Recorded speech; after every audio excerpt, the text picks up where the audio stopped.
झिंझिण्यांपासून त्वरित आराम मिळवा सेन्सोडाइन रॅपिड रिलीफ बरोबर। देवेंद्र फडणवीस यांनी महाराष्ट्राच्या 21व्या मुख्यमंत्र्यांची शपथ घेतलेली आपण आपल्यासोबत आहेत प्रवीण दरेकर, आपण त्याची थेट बातचीत करणार आहोत। आजचा दिवस किती मोठा आणि ऐतिहासिक सर्व भाजपच्या नेत्यांसाठी? भारतीय जनता पार्टीचे कार्यकर्ते यांच्यासाठी तर आज दिवाळी आहे, आमच्यासाठी तर दिवाळी आहे, परंतु महाराष्ट्रातल्या जनतेच्या मनामध्ये आत्मविश्वास निर्माण करणारा असा आजचा शपथविधी समारंभ आहे। कारण आपण बघाल की लोकसभेमध्ये थोडंसं अपयश आम्हाला मिळालं आणि त्यावेळेस आमचे कार्यकर्ते नाराज वासायचे, विरोधक आमच्या त्या ठिकाणी त्यांना उकळ्या फुटल्या होत्या, परंतु महाराष्ट्रातील जनता यांनी आम्हाला त्या ठिकाणी जे का अपयश झालं होतं त्याचा बदला पुरेपूर घेतला, व्याजासहित बदला घेतला आणि एक प्रचंड अशा प्रकारचं मॅन्डेट आम्हाला त्या ठिकाणी मिळालं।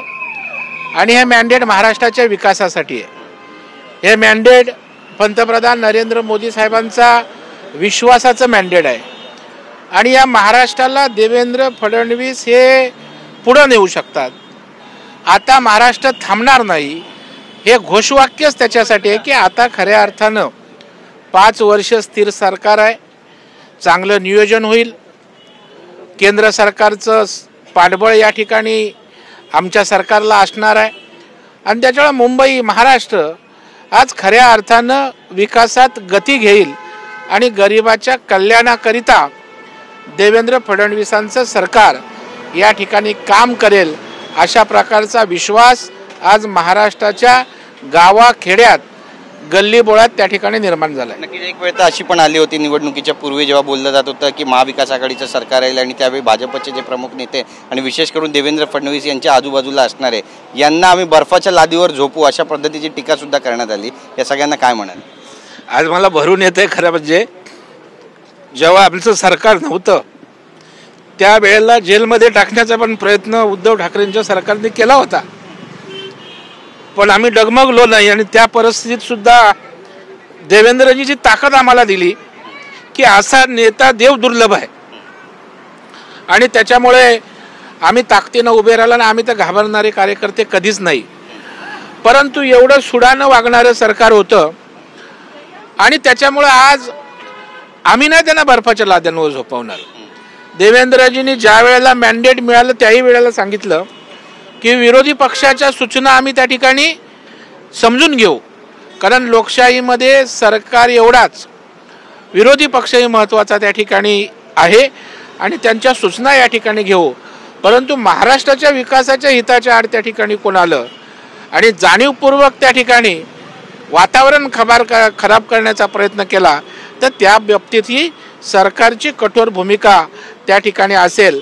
आणि त्याच्यामुळं ते 2-2.5 वर्षाच्या उद्धवजींच्या सरकारचा काळ आम्ही पाहिला, त्यानंतर शिंदे साहेबांच्या नेतृत्वाखाली सरकार आम्ही त्या ठिकाणी पाहिलं आणि आता या सगळ्याचं या ठिकाणी एक सुवर्ण काळ ज्याला म्हणतो तो देवेंद्र पर्वाच्या माध्यमातून या महाराष्ट्रामध्ये सुरू झालाय।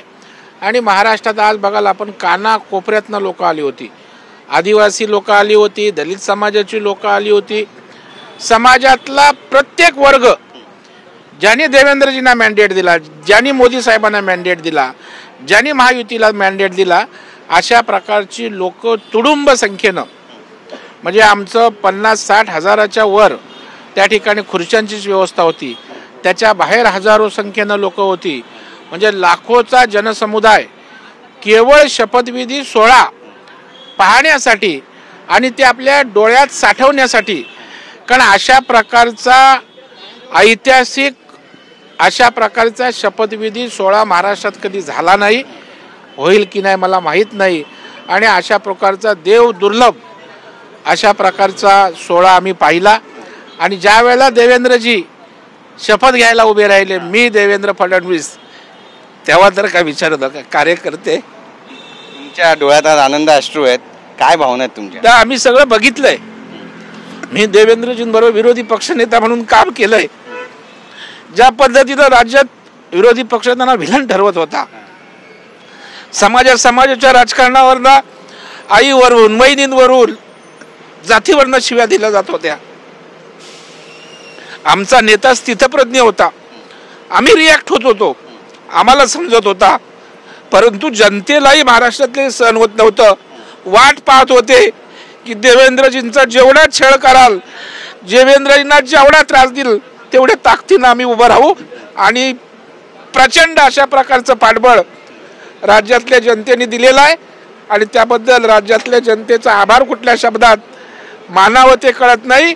आम्ही या जनतेसाठी आमच्या कातडीचे त्या ठिकाणी जरी जोडे केले तरी राज्यातल्या जनतेचे उपकार या ठिकाणी देवेंद्रजी किंवा आमचा भाजप किंवा महायुती विसरू शकत नाही. नक्कीच एक महत्त्वाचं म्हणजे आता विशेष अधिवेशन सुद्धा बोलवण्यात आलेलं आहे. तुम्ही इमोशनल होत आहे, तुम्हाला स्थिर धैर्य देण्याची सुद्धा गरज आहे या ठिकाणी आणि खरं तर अधिवेशन बोलवण्यात आलेलं आहे त्यामुळे ॲक्शन मोडमध्ये आला आणि देवेंद्र पर्वाला सुरुवात झाली असं म्हणावं. 100% आपण बघा, राज्यामध्ये आत्तापर्यंत जेवढे मुख्यमंत्री झाले, मला देवेंद्रजींच्या क्षमतेचं मला कल्पना आहे, त्यांचं व्हिजन मी जवळून अनुभवलेलं आहे, पाहिलेलं आहे आणि त्याच्यामुळे राज्यात कधी नव्हे एवढा प्रचंड विकास या 5 वर्षाच्या कालावधीत महाराष्ट्रात होईल आणि महाराष्ट्राला एक वेगळी दिशा विकासाच्या दृष्टीनं आणि गरिबाच्या कल्याणाच्या दृष्टीनं देणारा मुख्यमंत्री म्हणून सुवर्णाक्षराने देवेंद्रजींचं नाव त्या ठिकाणी मंत्रालयात कोरलं जाईल यावर मला पूर्ण विश्वास आहे. आमचे विश्वगौरव पंतप्रधान नरेंद्र मोदी साहेबांनी त्या ठिकाणी शिवाजी पार्कच्या सभेत सांगितलं होतं की महाराष्ट्र देशाला दिशा देणारं राज्य आहे आणि तुम्ही महाराष्ट्र माझ्या किंवा भाजप आणि आमच्या आघाडीच्या युतीच्या ताब्यात द्या. मी स्वतः शपथविधीला येईन आणि महाराष्ट्राच्या मागे ताकदीनं उभा राहीन बोलले.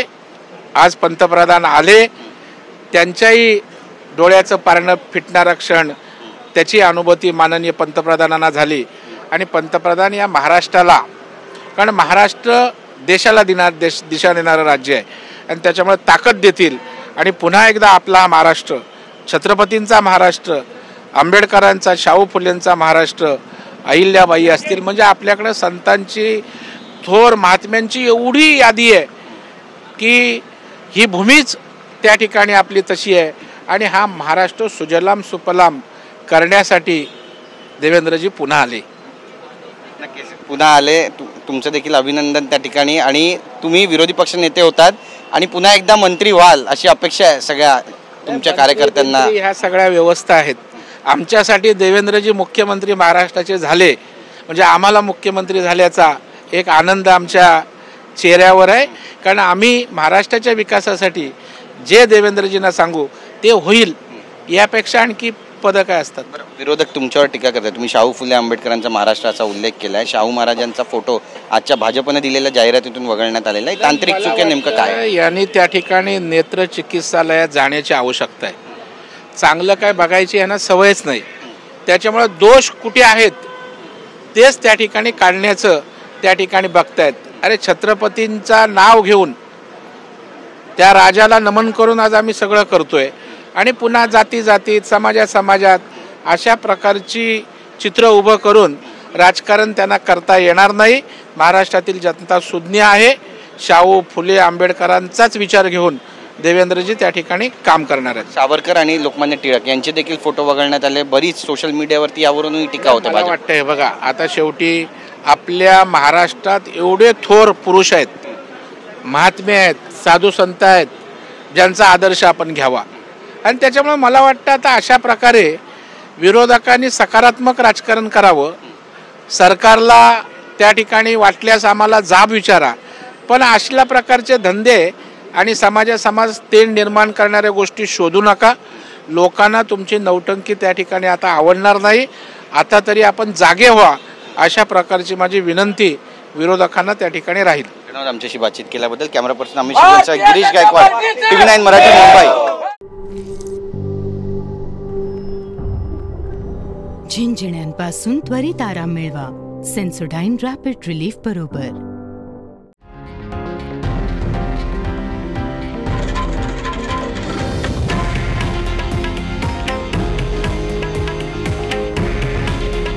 हे आहे देशातील नंबर 1 न्यूज नेटवर्क आणि आपण पाहत आहात TV9 मराठी. काळजी तुमची, हित महाराष्ट्राचं.